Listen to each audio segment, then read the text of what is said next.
is changing from being a platform for the presentation of content to becoming a platform for computation. The web is becoming a giant programmable computer, and that means that people can now collaborate. So social networking is becoming social production. This is no longer about hooking up online or creating a gardening community or putting videos on YouTube. This is becoming a new mode of production, and it's beginning to change the way that we innovate, the way that we orchestrate capability to create goods and services in society.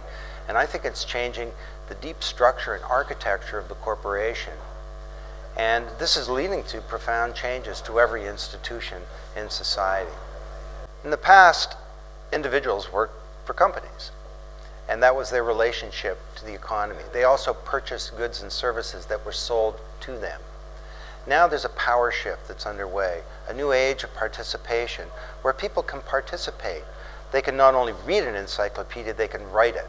They can not only watch the evening news, they can produce it. They can not only be the recipient of a lecture, they can become an educator as part of the global economy.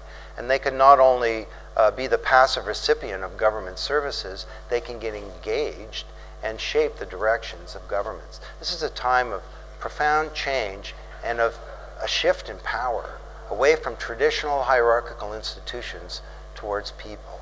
The old model of democracy was you vote and I rule.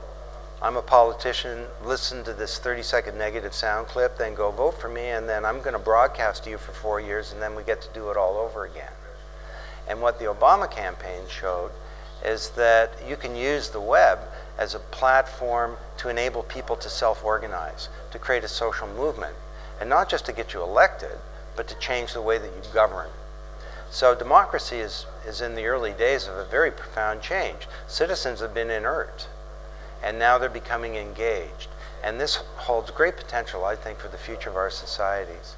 We now have a global platform for collaboration. So when Procter & Gamble is looking for a molecule that'll take red wine off a shirt, you do the math. They have 9,000 chemists inside their boundaries and 1 million outside that are organized into ideagoras. These are open markets for uniquely qualified minds. And sure enough, there's a retired chemist in Munich or a grad student in Taipei that comes up with a molecule. P&G pays them a couple €100,000, and Procter & Gamble has a fabulous new product. So now half of all of their innovation comes from outside the boundaries of their company. So innovation is changing very fundamentally. The old web, you accessed it through a PC, tethered to a desktop. The new web, you access it through billions, soon trillions of inert objects that become smart communicating devices. I have a friend in Toronto, everything in his house that has electrical power has an IP address, and his toaster talks to his refrigerator. I have no idea what they say.